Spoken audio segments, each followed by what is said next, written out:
ဖြစ်ခဲ့တာတွေနဲ့ပတ်သက်ပြီးတော့စိတ်ထဲမှာဘာအကုသိုလ်မှမဖြစ်စေနဲ့တဲ့စိတ်ကိုတန့်ရှင်းအောင်တုတ်တင်ပလိုက်တဲ့ပြီးခဲ့ပြီးသားတွေကဘာမှရှိတော့တာမဟုတ်အဲ့ဒီဘာမှမရှိတော့တဲ့အရာတွေကကိုယ့်ရဲ့စိတ်ကိုမှွေနှောက်ခြောက်ချပြီးတော့မနေစေနဲ့နော်ပြီးခဲ့တာတွေကိုပြီးခဲ့ပြီမရှိတော့ဘူးလို့စိတ်ထဲမှာရှင်းရှင်းလင်းလင်းသဘောပေါက်အောင်လုပ်ပြီးတော့ဒီအတိတ်နဲ့ပတ်သက်ပြီးတော့စိတ်မှာအကုသိုလ်အညစ်အကြေးမတင်အောင်တနည်းအားဖြင့်တင်ခဲ့မယ်ဆိုရင်လည်းတန့်ရှင်းသွားအောင်စေကြောတုတ်တင်ပြလိုက်တယ်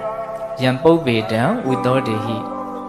ပစ္စာတိမာဟုကိစ္စနံဟောမရောက်သေးတဲ့အနာဂတ်နဲ့ပတ်သက်ပြီးတော့လည်းပဲဘုန်းဘုန်းတို့မှာကြောင်းကြခြင်းတောင့်တခြင်းတွေနဲ့ပူနေလောင်နေကြရတာတွေမရှိဘူးလားရှိရင်တော့အဲ့ဒါကိုလည်းဘာလို့အောင်မလို့ရှင်းထုတ်ပြလိုက်တဲ့ယံပုပ္ပေတံဝိသောတေဟိပစ္စာတိမာဟုကိစ္စနံလောလောဆယ်အခုပြစ္ဆုတ်ပံအခိုက်အတန့်မှာဖြစ်နေတဲ့အရာတွေနဲ့ပတ်သက်ပြီးတော့လည်းပဲနည်းနည်းလေးမှစိတ်ထဲမှာမစွဲလန်းအောင်နေတဲ့ဒါတွေလည်းပဲဖြစ်ပေါ်လာတဲ့ပျောက်ကွယ်သွားတယ်လို့သူတို့ရဲ့အနိစ္စအချက်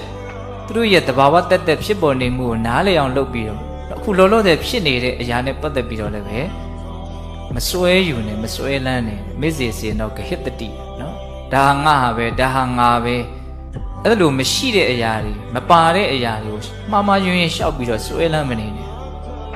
ဟုတ်လားအဲ့ဒါဆိုလို့ရှိရင်ဥပတ္တနောစရိတ္တိသင်ဟာငြိမ်ငြိမ်ချမ်းချမ်းနေသွားရလိမ့်မ